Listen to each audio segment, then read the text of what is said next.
നീ കരയുന്നത് കാണുമ്പോൾ മനുഷ്യനെന്ന നിലയിൽ സഹതാപമുണ്ട്. പക്ഷേ നാക്കൊണ്ടെന്ന് കരുതി എന്തും വിളിച്ച് പറയരുത്. പ്രത്യേകിച്ച് ആരുടെയും തന്തയ്ക്കും തള്ളയ്ക്കും വിളിക്കരുത്.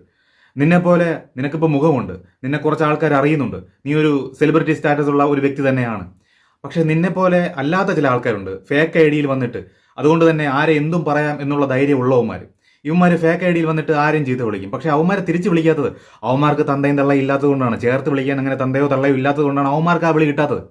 പിന്നെ നീ അങ്ങനെ അല്ലാത്തത് കൊണ്ടും നീ സമൂഹത്തിൽ അറിയപ്പെടുന്ന ഒരാളായതുകൊണ്ടും നിന്നെ ആൾക്കാർ തിരിച്ചറിഞ്ഞു, നിനക്കെതിരെ കേസ് വന്നു, നീ ഇപ്പോൾ ഇരുന്ന് കരയേണ്ടിയും വന്നു. ഈ ഫേക്ക് ഐ ഡിയിൽ കിടന്ന് തിളയ്ക്കുന്നവന്മാരോടാണ്. ജാൻമണിയോടല്ല. ജാൻമണിക്ക് ഒരു ഐഡന്റിറ്റി ഉണ്ട്.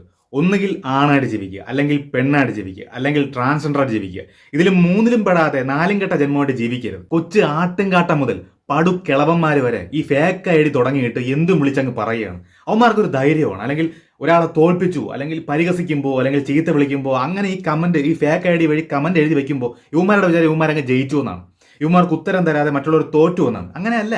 നിന്നെയൊക്കെ പുല്ല് വില കൽപ്പിക്കുന്നതുകൊണ്ടാണ് തിരിച്ചൊന്നും പറയാത്തത്. സോഷ്യൽ മീഡിയയിൽ നിന്നെ കേൾക്കാൻ 10 കോടി പേരുണ്ടെങ്കിലും എന്നെ കേൾക്കാൻ 10 പേരെ ഉള്ളുവെങ്കിലും ആ ഒരു ബലത്തിൽ ഇന്ത്യൻ പ്രധാനമന്ത്രി എന്നല്ല ഒരു പരിചയമില്ലാത്ത ആളെയും തന്തയ്ക്കും തള്ളയ്ക്കും വിളിക്കരുത്. കാരണം ഇരുന്ന് കരയാൻ നമ്മളെല്ലാവരും ഒറ്റയ്ക്കാണ്. ഒറ്റയ്ക്ക്.